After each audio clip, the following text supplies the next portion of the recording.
Hey guys, how you doing? Today we are changing out a condenser unit only.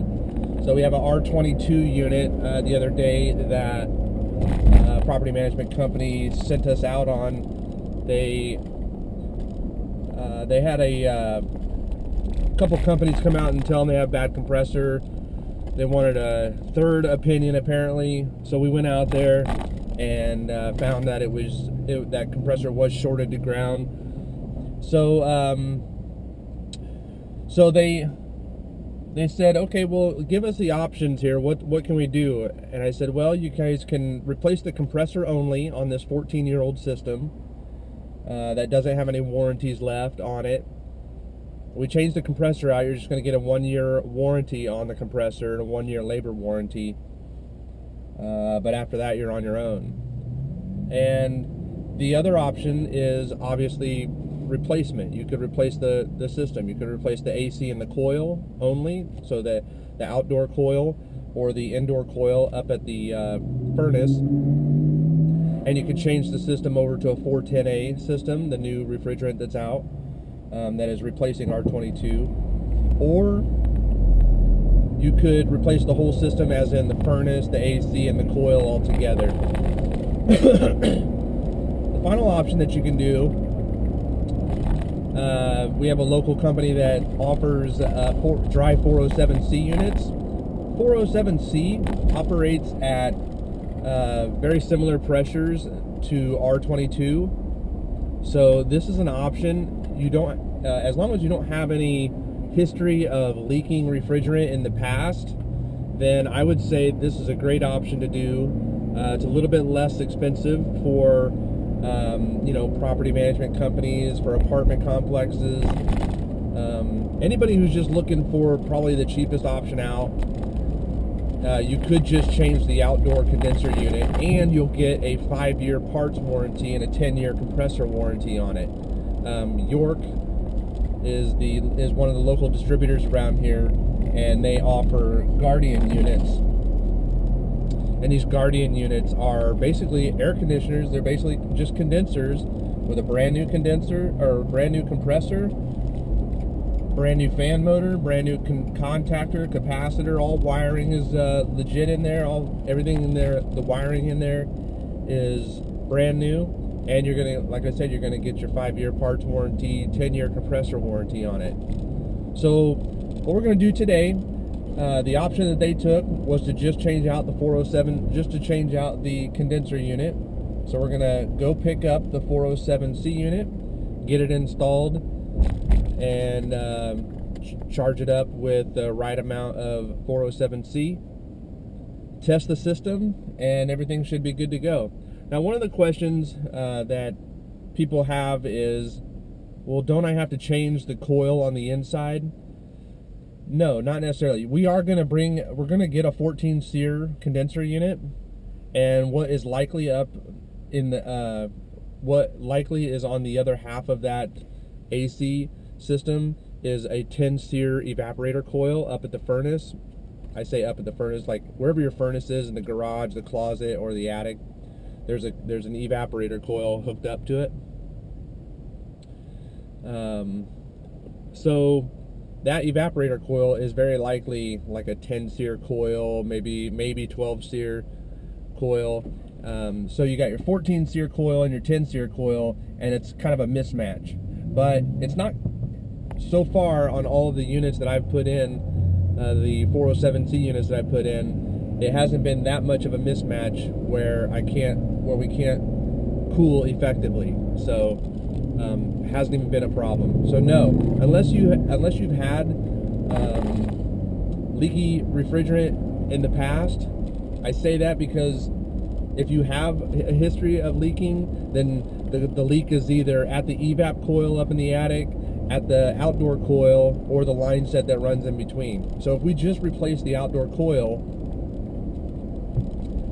and you have a leak going on either at the line set or the evap coil, well, we still have a problem. So your option would probably be to change out the AC and the coil, or just change your whole system altogether.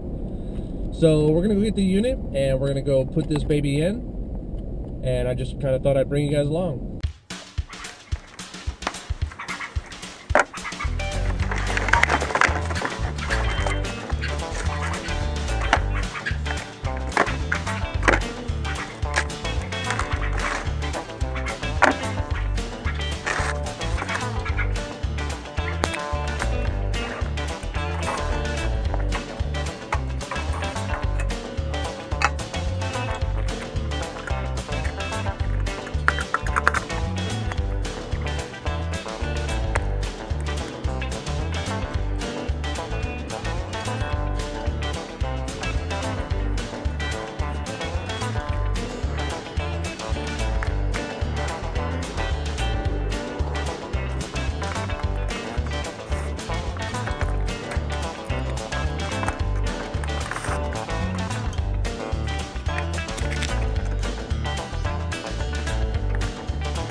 Got about 5 pounds in there right now.